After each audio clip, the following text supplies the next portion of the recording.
हाँ बेटा, chapter start करेंगे। क्या करें पहले, फिजिक्स या केमिस्ट्री, क्या क्या स्टार्ट करें? इलेक्ट्रिक करंट की कार्बन कंपाउंड्स। चलो इलेक्ट्रिक करंट स्टार्ट करें।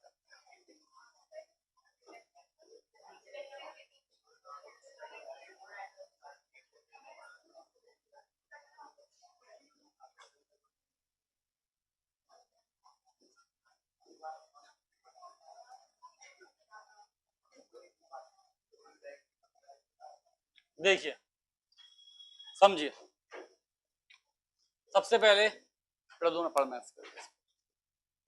सबसे पहले आप देखेंगे चार्ज। चार्ज क्या होता है? चार्ज, ठीक है। आपको पता है कि कोई भी जो एटम है, कोई भी एटम है, कोई भी एटम होता है इलेक्ट्रिकली न्यूट्रल। क्या बेटा, पहले स्टार्टिंग में इलेक्ट्रिकली न्यूट्रल। इलेक्ट्रिकली न्यूट्रल क्यों है बेटा? क्योंकि इसमें जितने अमाउंट ऑफ प्लस चार्ज हैं, इसमें जितने अमाउंट ऑफ प्लस चार्ज हैं, इसमें उतना ही अमाउंट में क्या है बेटा? Negative charge. जितने अमाउंट में इसमें प्लस चार्ज हैं, उतने ही अमाउंट में इसमें क्या है बेटा? नेगेटिव चार्ज है। तो अपन ने क्या बोला कि ये क्या इलेक्ट्रिकली न्यूट्रल, ठीक है ना। अब ये चार्ज क्या है? अब ये चार्ज क्या है? यहां हमने कैटेगराइज कर दिया, एक तो प्रोटॉन में और एक इलेक्ट्रॉन में। इसमें बेटा प्रोटॉन में एंड इलेक्ट्रॉन। अपन जानते हैं कि प्रोटॉन इलेक्ट्रॉन और जो प्रोटॉन्स हैं वो न्यूक्लियस में होते हैं, सब पता है, फालतू की बातें हैं, मैं इसमें नहीं आ रहा, सिंपल सी बता रहा हूँ कि जितने प्लस थे उतने क्या हो गए? माइनस चार्ज हो गए। तो हमने क्या कहा, कोई भी जो एटम है वो इलेक्ट्रिकली क्या है? न्यूट्रल। अब अब न्यूट्रल है तो मैंने कहा कि यार एक काम करूंगा मैं ना, कोई यहां पे मैंने कहा कि मान लो ये जो नेगेटिव हैं, ये जो इलेक्ट्रॉन्स हैं, इलेक्ट्रॉन्स फ्लो करने स्टार्ट हुए। क्या करने स्टार्ट हुए? फ्लो। यहाँ पे इस चैप्टर के अंदर में इलेक्ट्रॉन्स फ्लो करेंगे। जहां पे इलेक्ट्रॉन फ्लो नहीं करते वहां बोलते हैं इलेक्ट्रोस्टैट। क्या बोलते हैं? इलेक्ट्रोस्टैट। इलेक्ट्रो चार्ज, इलेक्ट्रॉन, स्टैट रुका हुआ, है ना, चार्ज एट रेस्ट। यहाँ पे क्या? इलेक्ट्रिक करंट, चार्ज बह रहा है, फ्लो कर रहा है। तो हाँ, तो इसका मतलब जो इलेक्ट्रॉन्स है वो यहाँ पे फ्लो करेंगे, ठीक है। अब हम बोलते हैं कि यार इलेक्ट्रॉन्स यहाँ पे फ्लो करेंगे, इलेक्ट्रॉन्स फ्लो करेंगे। अगर इलेक्ट्रॉन्स फ्लो कर रहे हैं, अगर इलेक्ट्रॉन्स फ्लो कर रहे हैं, तो हम यहां बोलेंगे, इलेक्ट्रॉन्स अगर फ्लो कर रहे हैं तो हम यहां बोलेंगे भाई साहब कि ठीक है, यहां पे हमने कहा कि इलेक्ट्रॉन का फ्लो हो रहा है तो इसमें से करंट क्या हो रहा है? बह रहा है। इलेक्ट्रॉन का फ्लो है तो करंट क्या हो रहा है? बह रहा है। करंट करंट फ्लो का मतलब होता है इलेक्ट्रॉन का फ्लो होना। क्या होना? इलेक्ट्रॉन का फ्लो होना। अब बात आई, हमने देखा तो हमने कहा यार 6.25 10 की पावर माइनस 10 की पावर 18 इलेक्ट्रॉन जब फ्लो करे, जब फ्लो करे, कहां से फ्लो करे? मैंने माना कि ये कोई भी कंडक्टर है। क्या ये कोई भी कंडक्टर है? मैंने इस कंडक्टर का इतना सा एरिया देखा, इसे हमने कहा एरिया ऑफ क्रॉस सेक्शन। क्या कहा बेटा? चाहे तो उसे एंड में देख लो, कोई दिक्कत की बात, चाहे यहां से देख लो, कोई दिक्कत की बात नहीं, ठीक है। तो हमने कहा यार अगर एक सेकंड में, एक सेकंड में जितने इलेक्ट्रॉन फ्लो करे उसको मैंने नाम दिया चार्ज। अगर एक सेकंड में पॉजिटिव फ्लो करे उतने तो पॉजिटिव चार्ज, प्रोटॉन फ्लो करे तो, नेगेटिव फ्लो करे तो नेगेटिव चार्ज। तो मैंने कहा यार एक सेकंड में इसमें से, एक सेकंड में इसमें से 6.25 10 की पावर 18 इलेक्ट्रॉन्स पास करे। तो मैंने कहा भाई साहब इसका मतलब ये हो गया, इसको मैंने बोला एक कूलम्ब चार्ज। क्या बोला था मैंने? एक कूलम्ब चार्ज। मतलब कि अगर 6.25 10 की पावर 18 इलेक्ट्रॉन्स एक सेकंड में फ्लो कर जाते हैं तो उसे हम बोलते हैं एक कूलम्ब चार्ज। क्या बेटा? एक कूलम्ब चार्ज। क्लियर? कोई दिक्कत की बात इसमें है? पक्का नहीं है तो हम क्या बोल सकते हैं? If 6.25 10 to the power 25 electron, 25 क्यों कह रहा हूं यार, 18 electrons flows through cross section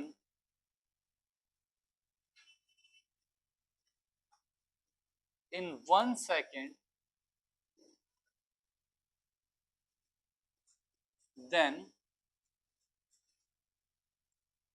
charge is said to be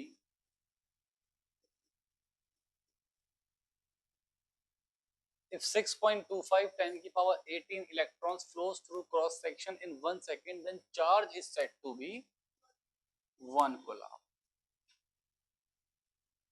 Then charge is said to be 1 coulomb. Clear है बेटा? तो हम चार्ज को क्या बोलेंगे बेटा? एक कोलॉम्ब बोलेंगे। ठीक है? कोई दिक्कत, कोई परेशानी? पक्का? बहुत ही बढ़िया बात बेटा, बहुत ही बढ़िया बात। अब क्वांटाइजेशन ऑफ चार्ज, मतलब कि चार्ज को आप कैसे मेजर करते हो? Quantization of charge.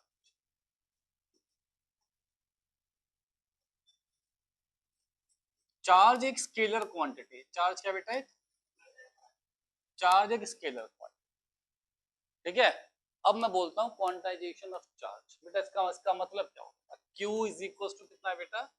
N, where N is number of electrons, where N is number of electrons, where E is charge on single electron, है ना? Charge on single electron. Single electron पे कितना charge है इसको हम E बोलेंगे और Q is equal to कितना है बेटा? Ne। ठीक है? अब Q क्या है? चार्ज। क्या है बेटा? Q charge. अगर मैं बोलूं कि एक कूलम्ब चार्ज की बात करूं, किसका बेटा? एक कूलम्ब चार्ज। यहां से कितना है बेटा? N आया। यहाँ कितना होगा बेटा? 1.6 10 की पावर माइनस 19। तो यहाँ से n कितना हो बेटा?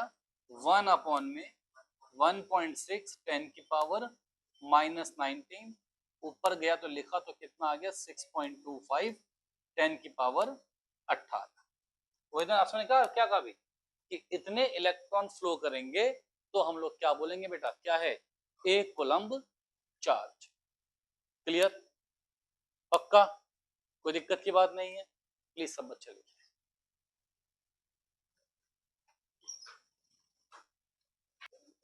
ठीक है, तो ये बात सबको समझ में आ चुकी है। अब देखेंगे नेक्स्ट बात ये है कि जो करंट है वो हम डिफाइन कर देते हैं।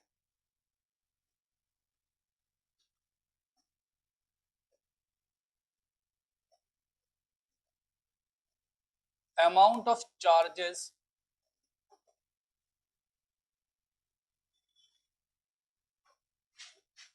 flowing across conductor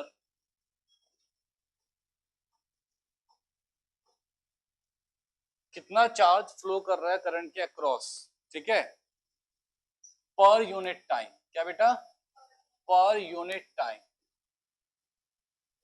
इसे हम लोग क्या बोलते हैं बेटा? करंट। इसे क्या बोलते हैं? करंट। ठीक है ना? करंट के पास डायरेक्शन है। Current has direction. ये फ्लो करता है पॉजिटिव से नेगेटिव की तरफ। तो कहां से? पॉजिटिव से नेगेटिव की तरफ। डायरेक्शन होने के बाद भी करंट एक स्केलर क्वांटिटी।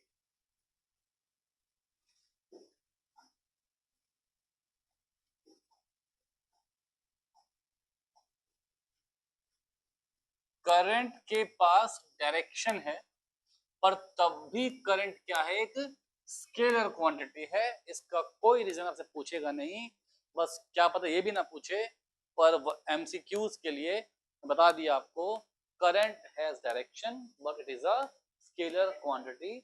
आगे जाकर क्लास में सीख लोगे कि ऐसा क्यों होता है, ठीक है ना। अभी बस आपको इतनी बात जाननी है, ठीक। करंट का जो फॉर्मूला है वो I इज इक्वल टू कितना है बेटा, Q by T. I equal to Q by T. Q क्या है, चार्ज, और T क्या बेटा, टाइम। कितने टाइम में कितना चार्ज फ्लो करेगा, इसे हम क्या बोलते हैं, करंट। ठीक है, क्लियर। चार्ज की ऐसा यूनिट है क्या बेटा, कोलाम, इसको हम सी से, और टाइम की ऐसा यूनिट है कितनी बेटा, सेकंड। तो जब चार्ज कोलाम में हो, टाइम सेकंड में हो, जब चार्ज कोलाम में हो, टाइम सेकंड में हो, तो हम बोलते हैं आई, मतलब करंट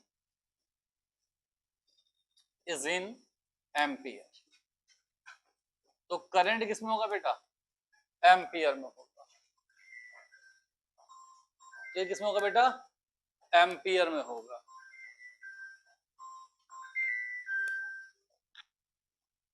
है ना। Amount of charge flowing across conductor per unit time, ये क्या है, चार्ज, सॉरी करंट, और ठीक है ये होगा करंट की ऐसा यूनिट, ठीक है। एम्पियर शो करते हैं ए से। तो कोई बोले कि डिफाइन 1 एम्पियर, डिफाइन 1 एम्पियर, तो हम बोलेंगे when 1 coulomb of charge, when 1 coulomb of charge flowing across conductor, flowing across conductor in 1 second, in 1 second, then current is said to be, then current is said to be 1 ampere. तो हम current को क्या बोलते हैं बेटा, 1 ampere बोलते हैं, ठीक है। जब 1 कूलम्ब ऑफ चार्ज फ्लो कर जाए 1 सेकंड में, तो हम क्या बोलते हैं, करंट कितना है बेटा, 1 एम्पियर करंट। क्लियर। इसके बाद जो बड़ी इंपॉर्टेंट टर्म्स आती हैं, वो आती हैं इलेक्ट्रिक पोटेंशियल,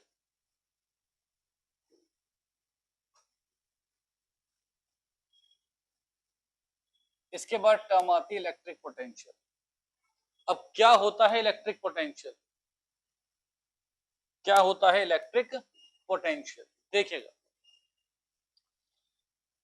जैसे कि मालूम पड़ रहा है इलेक्ट्रिक, किसी चार्ज के बारे में बात चल रही है, पोटेंशियल उसकी क्षमता,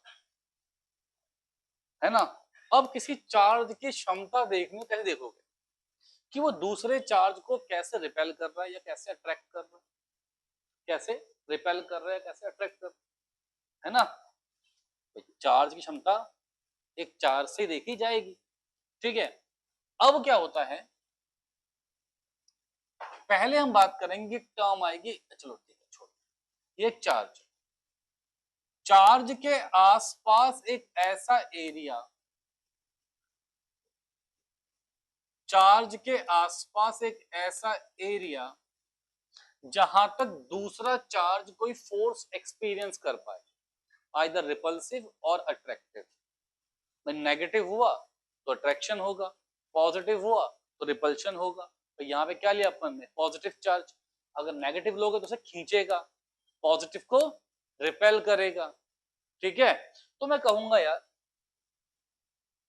एरिया अप टू विच,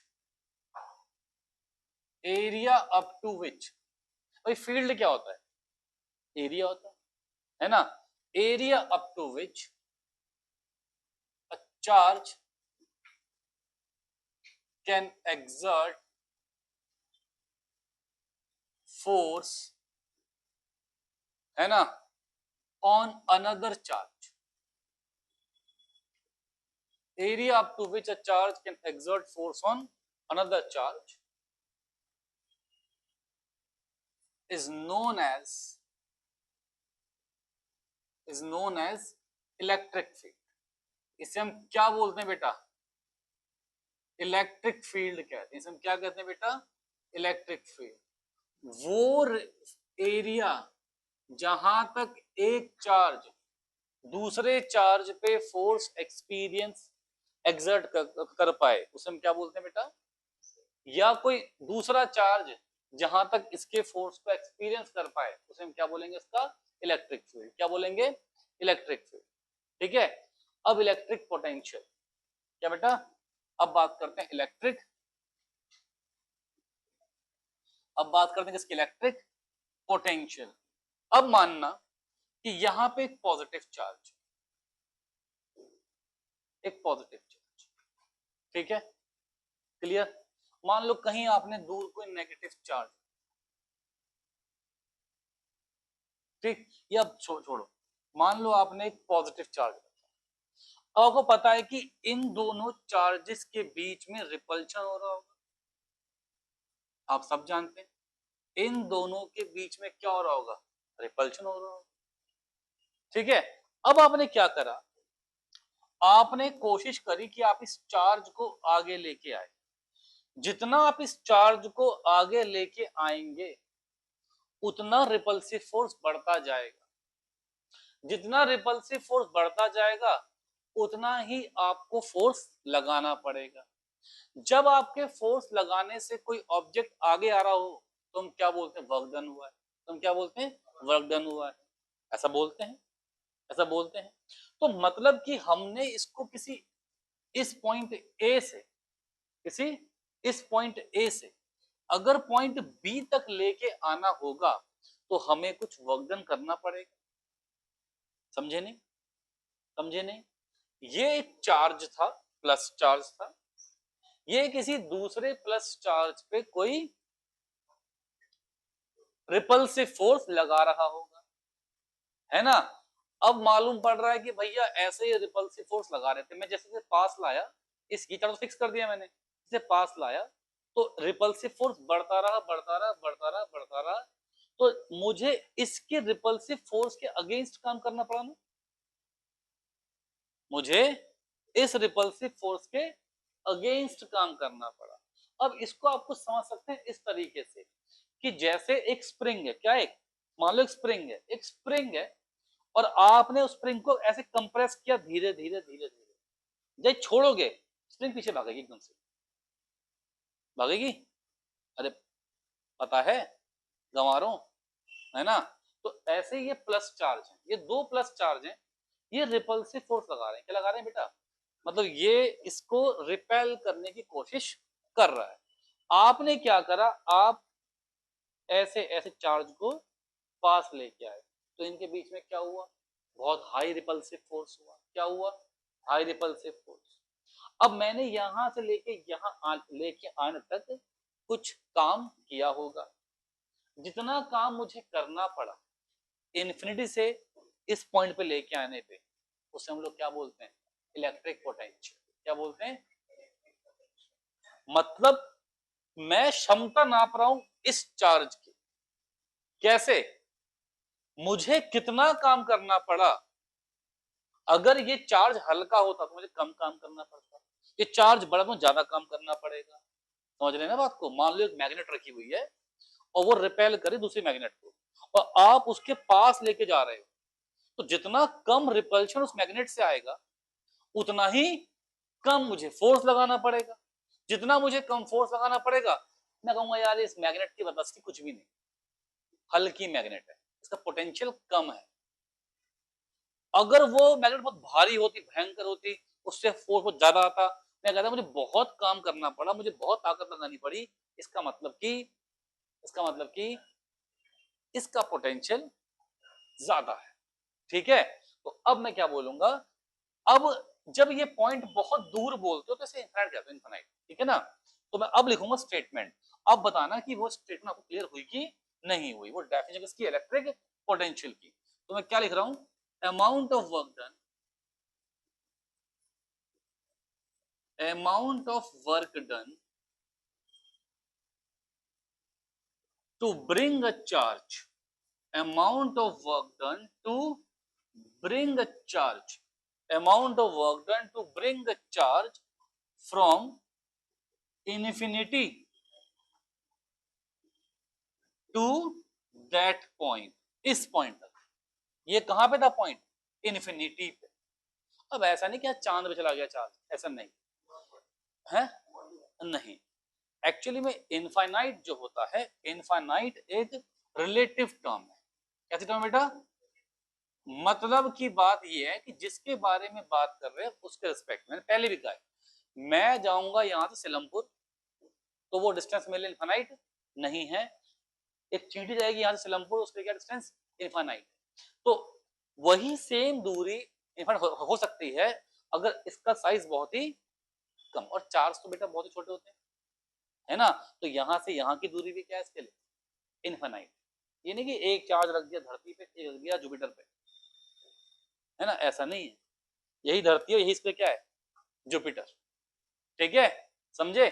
तो अमाउंट ऑफ वर्क डन, तो इस इनफाइनाइट पॉइंट से, इस दूर के पॉइंट से इस पॉइंट तक लेके आने में जितना मैंने काम किया होगा उसे मैं क्या बोलूंगा?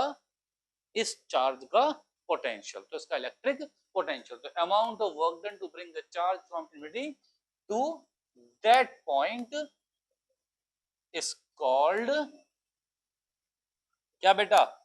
Electric potential. क्या आपको ये टर्म क्लियर हुई? नहीं, कितना वर्क डन हुआ सिर्फ उसका मतलब। ठीक है, समझ गए? लिखे सब बच्चे दोनों स्लाइड्स।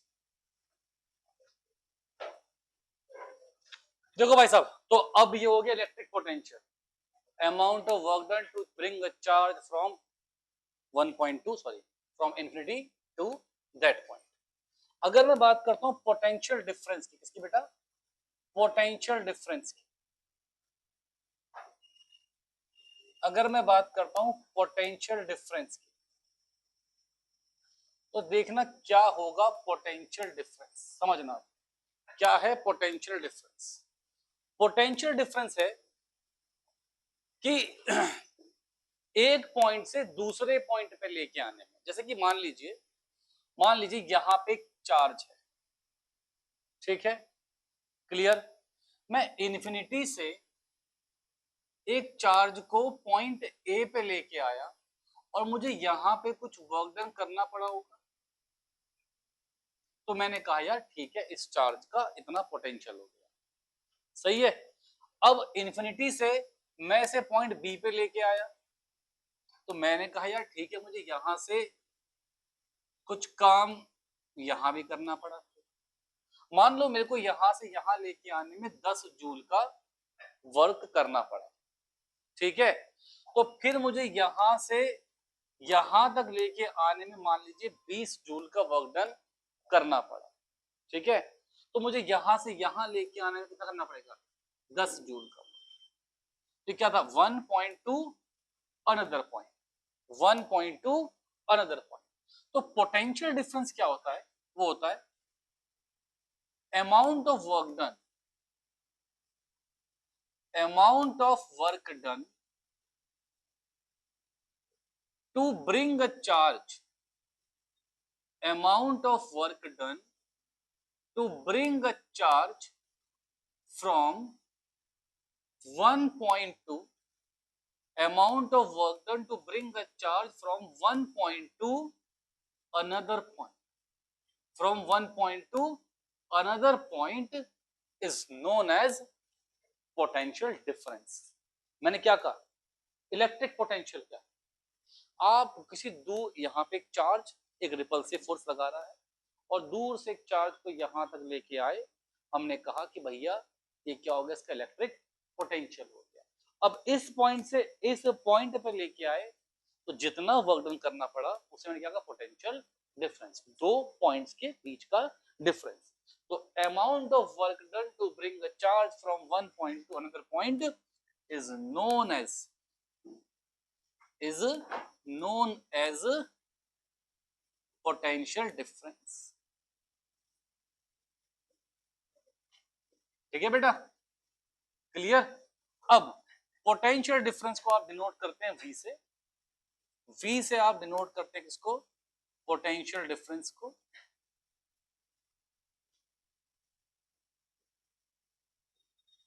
कितना वर्क डन किया, कितना वर्क डन किया कितने चार्ज के लिए, है ना। तो हम क्या कहेंगे, W by Q, W by Q. तो जूल पर कोलाम्ब, वर्क डन जूल में, चार्ज कोलाम्ब में, वर्क डन जूल में, चार्ज कोलाम्ब में। तो जूल पर कोलाम्ब को ही हम क्या बोलते हैं बेटा, वोल्ट। क्या बोलते हैं, वोल्ट। ठीक है। तो एक चार्ज को एक पॉइंट से दूसरे पॉइंट तक लेके आने में जितना अमाउंट ऑफ वर्क डन करा, हमने उसे बोला इतना पोटेंशियल डिफरेंस है। तो आपके घरों में दिया 220 वोल्ट, ऐसा लिखा होता है ना कि 220 वोल्ट की सप्लाई आ रही है? अरे 20 और 30 फ्लक्चुएट होता रहता है बेटा, वो तुम 12th में पढ़ लोगे। इसे बोलते हैं एसी, है ना। अभी तो अपन लोग सिंपल बस टर्म जान रहे हैं, है ना, बाकी डेप्थ में तुम 12th में खुद देख लोगे। तो अभी हम लोग देख रहे हैं कि यहाँ पे इतना इतना क्या हुआ, इतना वोल्ट चाहिए था। तो 220 वोल्ट का क्या हुआ कि भैया एक एंड का पोटेंशियल, आप समझना, मान लीजिए, समझ लीजिए यहाँ पे मान लीजिए इस एंड का पोटेंशियल, चलो परसों देखेंगे इस बात को, अभी समय भी हो गया, डेप्थ में चले जाएंगे, समय लग जाएगा। तो जूल पर कूलम। तो अगर कोई आपसे बोल दे कि डिफाइन 1 वोल्ट, डिफाइन 1 वोल्ट, इस चैप्टर को पूरा फील करके पढ़ेंगे, पूरा फील लेके। पर मैं फिर से कह रहा हूँ, सिर्फ पहली बार, सेकंड टाइम मैं फिर से कह रहा हूँ, सेकंड में पढ़ाऊंगा तो ऐसे पढ़ाऊंगा जैसे इंपॉर्टेंट बता दूंगा, ये होता है। जिसको पढ़ना है सिंसियरली अपना पहले से पढ़ ले, तमीज से आए क्लास में लगातार, बार बार एक चीज नहीं बोली जाती। फिर आप कितना कह लो कि आपने नहीं पढ़ाया, नहीं पढ़ाया, मैं मानूंगा नहीं, चाहे कोई भी आ जाए, पेरेंट्स कोई भी आ जाए। पढ़ेंगे तमीज से सिर्फ एक बार ही, इसके बाद से करेंगे क्वेश्चन से क्वेश्चन। ठीक है, बार बार पढ़ाने से, अब तो चलो टर्म 1 था, मैंने रिस्क ले लिया, कोई बात नहीं। मुझे पता है कि इस टर्म 2 में बोर्ड्स में बार बार पढ़ाने से जो अच्छे बच्चे हैं उनका लॉस होगा भाई। टर्म 1 के मार्क्स की वैल्यू नहीं थी, कोई दिक्कत नहीं थी, मैंने आपकी बात मान ली, 2 बार 3 बार एनसीईआरटी पढ़ा दी भाई साहब। एक पढ़ाऊंगा एनसीईआरटी, फिर बार बार नए नए questions, A and R, objective, ये पढ़ाऊंगा, डिस्कस करूंगा, क्योंकि मुझे अब लाने हैं, दिलवाने हैं नंबर, ताकि फोटो और बोर्ड बन सके। तमीज से पढ़ना, पहली बार में पढ़ लेना। अब क्वेश्चंस होंगे एक्स्ट्रा बहुत सारे, बार बार सेम चीजें नहीं पढ़ाई जाएंगी, समझ गए बात को। रिवीजन होगी तो वैसी होगी, वन शॉट वाली, 2 घंटे बुलाऊंगा एक ही दिन में, रैप गा दी, ये रहा इंपॉर्टेंट इंपॉर्टेंट इंपॉर्टेंट, खत्म बात। ठीक। Define 1 volt when 1 joule of work, क्या बेटा, when 1 joule of work is done to bring a charge of, to bring a charge of 1 coulomb from a coulomb charge को, when 1 joule of work is done to bring 1 coulomb of charge, ठीक है, from one point to another, then potential difference is,